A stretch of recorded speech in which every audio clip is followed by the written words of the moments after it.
Bueno muchachos, bienvenidos a esta nueva videoclase del curso de JavaScript en el cual pues vamos a ver los bucles, vamos a ver cómo funcionan y vamos a ver qué tipos de bucles hay, empezando por los bucles determinados. Así que comencemos.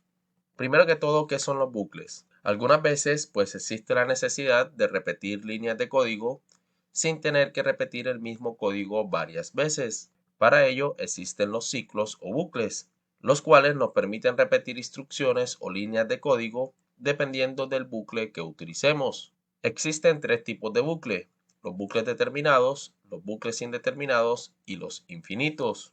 En el caso de los bucles determinados, que lo vamos a empezar a ver desde esta videoclase, empezando por el bucle for, son aquellos que permiten saber al programador cuántas veces se repetirán las instrucciones que éste contiene. Eso quiere decir que cuando nosotros empecemos a estructurar nuestro bucle o ciclo, ya nosotros vamos a saber cuántas veces se va a repetir dicho bucle. Entonces, como mencionaba, vamos a empezar a ver el bucle for y esta es la sintaxis que tiene. Vamos a ver muy rápidamente su funcionamiento para ver un pequeño ejemplo en Visual Studio Code. Y el bucle for empieza pues por la palabra reservada for, se abren y se cierran paréntesis y dentro de los paréntesis tenemos que colocar las tres partes principales que integran este bucle. La primera parte es la variable contadora, que por lo general o por convención se suele colocar la letra i en el caso de que sea un bucle for solo. Si son bucles for anidados, pues se coloca i en el primero y en el segundo, que es el que está dentro del otro bucle for, se coloca como nombre la variable contadora j. Entonces, en este caso, la variable contadora i se inicia en 0, hay que darle un valor inicial, en este caso se inicia en 0, y esa variable contadora, junto con la condición, es decir, la segunda parte del bucle, es la que va a decidir o va a permitir al bucle si repite o no las instrucciones que éste contiene. Además, tiene una tercera parte, que es el incremento de la variable contadora, es decir, al terminar de ejecutar las instrucciones que están dentro de la llave de apertura y la llave de cierre del bucle for, esta aumentará su valor, en este caso de 1 en 1.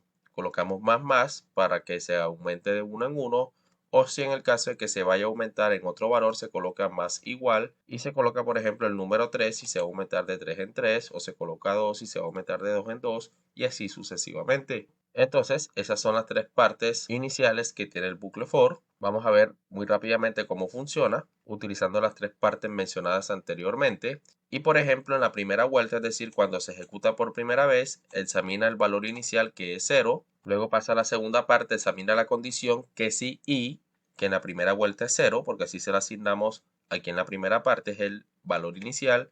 Si 0 es menor o igual que 5, que en este caso sí lo es, 0 si es menor o igual que 5, como esta condición se cumple, pues va a entrar a ejecutar el código o las instrucciones que están dentro de la llave de apertura y la llave de cierre del for.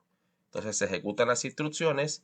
Cuando se terminen de ejecutar, va a aumentar en este caso la variable contadora de 1 en 1.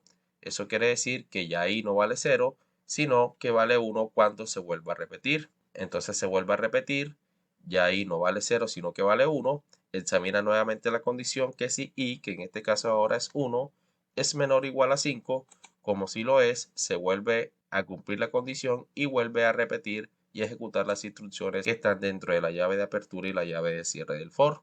Entonces así va a estar hasta que la condición no se cumpla y así el bucle se va a dejar de repetir. Entonces, teniendo en cuenta esto, situémonos en Visual Studio Code y veamos un pequeño ejemplo para terminar de comprender su funcionamiento. Así que vamos a ello. Bueno, ya dentro de Visual Studio Code, pues vamos a desarrollar una pequeña aplicación o un pequeño ejemplo para terminar de comprender lo que es la sintaxis del bucle for, cómo funciona, para poder utilizarlo en futuros ejemplos más complejos y de ámbito un poco más profesional. Entonces lo que vamos a hacer es cerrar este archivo y vamos a crear un nuevo archivo aquí y le vamos a colocar buclefor.js y vamos a colocar este archivo en el index.html para poder utilizarlo. Comentamos el anterior, colocamos una nueva etiqueta script y colocamos que está en la carpeta JS y se llama buclefor.js. Entonces ya enlazado el archivo, ya lo podemos utilizar. Y vamos a hacer lo siguiente. Si yo, por ejemplo, quiero imprimir o quiero mostrar por medio de una ventana alert un mensaje, puedo colocar: este es el mejor curso de JavaScript, y cierro aquí con punto y coma. Si yo guardo cambios y ejecuto esto en el navegador, pues se va a mostrar este es el mejor curso de JavaScript. Pero por colocar un ejemplo muy básico, si yo quiero repetir esta misma ventana alert con ese mismo mensaje 5 veces, con lo que sabemos hasta ahora, pues tendríamos que copiar este código 5 veces más.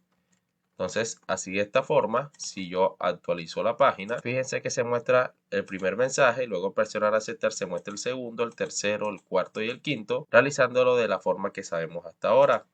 Pero esto se puede hacer con un bucle for de una forma más sencilla. Es decir, vamos a eliminar estas 4 líneas de código adicional. Y si yo coloco aquí, por ejemplo, for, coloco aquí let y igual a 1, punto y coma, que i sea menor o igual a 5 y que i se incremente de 1 en 1.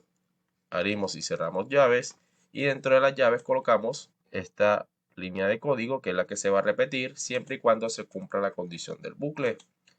Entonces, en este caso va a funcionar de la siguiente forma. Cuando se cargue la página, es decir, cargue el código de JavaScript, lo primero que se va a encontrar es con el bucle for. Entonces entra a ejecutar el bucle for, examina el valor inicial de la variable contadora, que en este caso es i, y su valor inicial es 1.